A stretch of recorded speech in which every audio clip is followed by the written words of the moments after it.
Jocelyn, of course, is the person that created this great organization and deserves an enormous amount of credit for it. Jocelyn?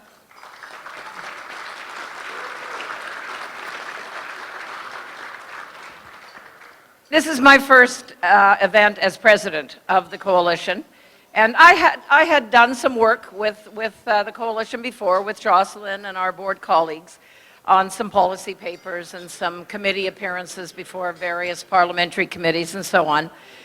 And I really grew to love what the coalition was all about. And it really was fearless and honest representation of business interests, true independence and freedom, as we will never accept government money, no subsidies under any circumstances, proponents of small, efficient government, not the bloated mess we have today, a true love for Canada as well, and the ultimate goal, and this has been mentioned, I think it's significant, it's been mentioned by Shalini and Jocelyn, ensuring that good jobs stay in Canada where they belong. And it was only a few weeks ago that we asked ourselves, should we have an in-person meeting this year, an in-person dinner? Our last one was January 2020, and as you recall, in March 2020 was when the boom fell, and COVID took over our world. And we knew we were taking a risk by scheduling this, and we wondered, would we get another wave? You know, would we get the 342nd wave of COVID? Would people want to come to the event? Well, apparently we do, and here we are, and isn't that great?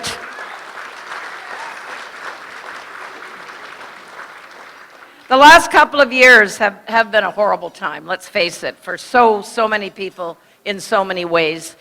Many people lost loved ones. Elderly people suffered horrible indignities in various institutions. Many businesses were destroyed. Governments imposed draconian restrictions that will have long-lasting impacts on the mental health of many Canadians, including many children. And of course, many other things happened. But the pandemic also shone a light on some very worrisome realities for Canada. We saw the incompetence of so much of our government through that. We have bureaucracies at every level of government that are very well paid, and they have one job, which is to prepare for emergencies. And yet, when a true emergency hit, they had no idea what to do. No government employee missed a paycheck, though, even though many didn't work at all for months on end, while the private sector, which pays for government, was absolutely devastated. We saw many flaws in our healthcare system, the one that so many people seem to think is the best in the world, and of course the truth is far from that. And these flaws had existed for decades, but they really came to light when the pressure was on. An awful lot of parents got a window into the public education system they'd never had before when their children were doing classes online. And it was often quite a rude awakening, actually, and made them wonder exactly what our public education system was doing. A lot of our societal beliefs as Canadians were shaken by the pandemic. We also saw how so many of our politicians and governments were quite comfortable reverting to an authoritarian approach of shutting down our economy, reducing our personal freedoms, and imposing restrictions that weren't based on anything resembling facts or science. And of course, this culminated in the ridiculous imposition of the Emergencies Act in Ottawa just a few weeks ago, which is basically the nuclear option for government. And as more and more facts come out, we see there was absolutely zero reason to do such a dramatic and drastic thing to Canadians. We saw so many of our political and bureaucratic decision makers imposing very punitive rules on businesses and citizens while they remain personally very protected. And one of my favorite economists is an American economist you've probably heard of called Thomas Sowell. And it reminded me of a really great quote that he says, which is, It is hard to imagine a more stupid or dangerous way of making decisions than by putting those decisions in the hands of people who pay no price for being wrong.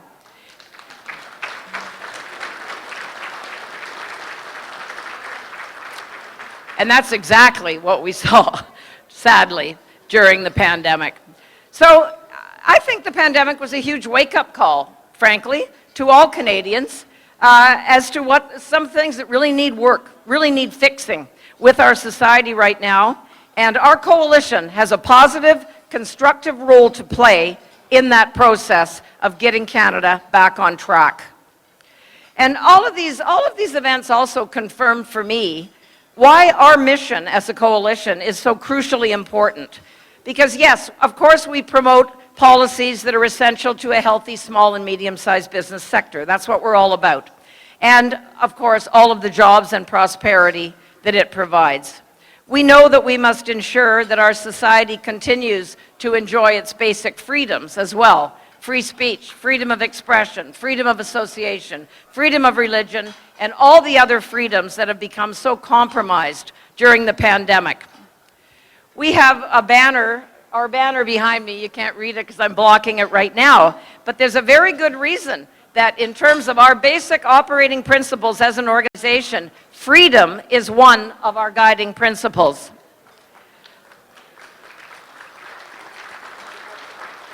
And that may sound like a cliche, but freedom isn't something that's nice to have.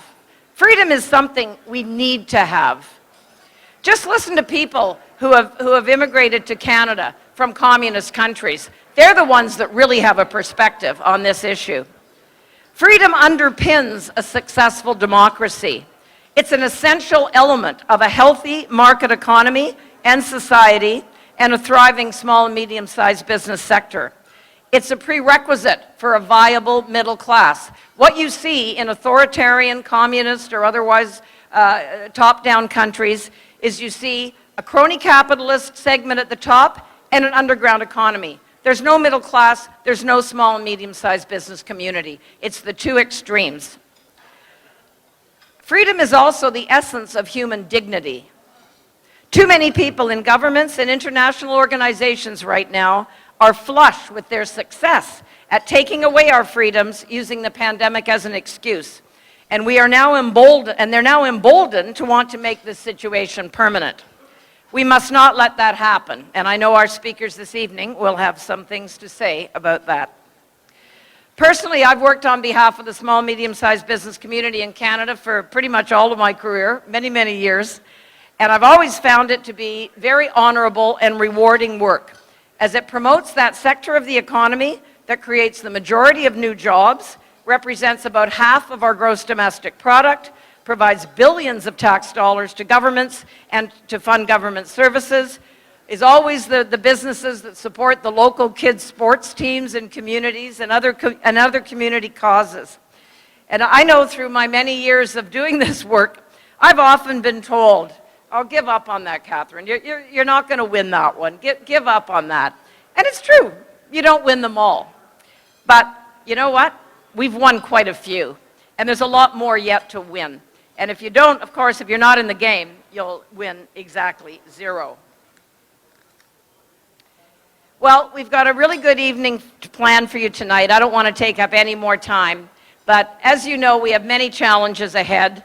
There's a lot of forecasts of a recession right now, and my background is as an economist, and some people say that economists were invented to make meteorologists look good, so you have to take predictions with a grain of salt. We had new inflation data come out today. Of course, bad news, even worse. We have tons of government debt to deal with, but we have a lot of good answers as to how to get our economy back on track, and that is where the coalition comes in. In closing, I have always loved one of Jocelyn's favorite phrases, favorite quotes, and it's a quote from Margaret Mead, and I'm sure she can say it in her sleep.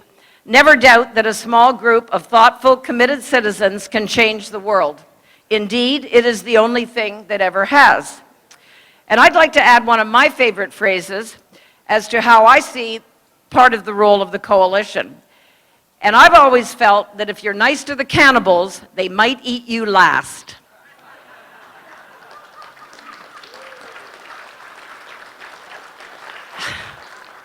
Right now, we see far too many businesses and business organizations going along with this so-called woke agenda, and big government, intrusive government, authoritarian government, policies that favor businesses that are subsidized by government, not those that are actually productive businesses that contribute to our GDP, to our tax base, to our true employment situation. And we need to switch that around, or basically we're going to go broke. And the businesses that stand up on the podiums with these governments that are implementing policies that hurt their businesses and hurt their employees. I mean, it's ludicrous because they're signing their own death warrants in the process. We can't be nice to the cannibals. We have to push back, tell the truth, fight, be courageous, and ultimately win for all of our futures and that of our children and our grandchildren. Thank you.